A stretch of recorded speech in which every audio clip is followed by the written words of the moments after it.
नित्य कुमार मिश्रा जी, गोकर्ण। श्री हरिवंश। महाराज जी, जब भी हम कोई धर्म का कार्य शुरू करते हैं जो धर्म को बढ़ावा देने वाला होता है, तो भगवान हमारी परीक्षा या मुश्किल क्यों खड़ी कर देते हैं महाराज जी? ऐसा नहीं है, तुम्हारी मान्यता है।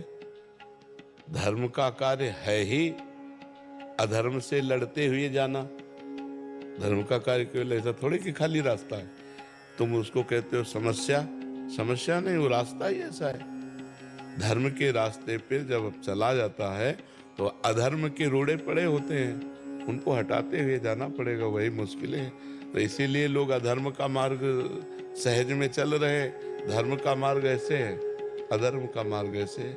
नीचे उतरने में कोई परेशानी नहीं, ऊपर चढ़ने में परेशानी है। तो धर्मात्मा तो वही जो परेशानियों को रौंदता हुआ बढ़ जाए।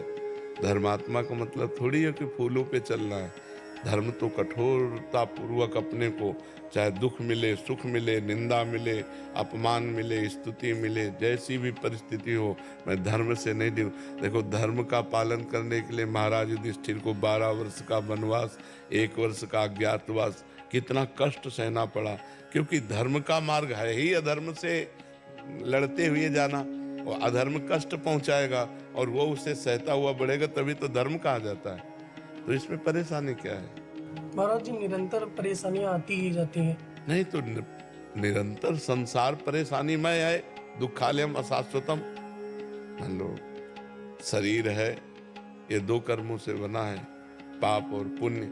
तो पाप का जब फल आएगा तो दुख आएगा, और जब पुण्य का फल आएगा तो सुख आएगा। ऐसा कोई कह ही नहीं सकता कि निरंतर मुझे दुख रहता है, ऐसा कोई नहीं रहता है। समस्याएं जैसे जो तो समस्याओं से लड़ना ही तो धर्म है, और किसे धर्म कहते हैं? लड़ तो रहे हैं, तो फिर परेशान मत हो। ये कमजोरी है आपकी, आपके अंदर उत्साह आना चाहिए। नहीं, हार तो नहीं मानते। ना हार मानना है और ना निराश होना है। निराश भी नहीं होना, उसके विषय में संशय भी नहीं करना। देखो, अगर धर्म का मार्ग सहज होता तो सब लोग चल देते ना। जो भगवान का मार्ग है, जो धर्म का मार्ग है, वो सहज नहीं है। अधर्म का त्याग करने पर ही हम धर्म से चल सकते हैं, और सहज में हमारी प्रवृत्तियां अधर्म में लगी रही हैं। इसलिए जब जब हम धर्म की तरफ कदम उठाते हैं तो एक कठिनाई, एक परेशानी, एक समस्या, किसी का सपोर्ट ना मिलना, जिसको सपोर्ट दो वो भी आपका विरोध करे, ऐसा मार्ग है ये।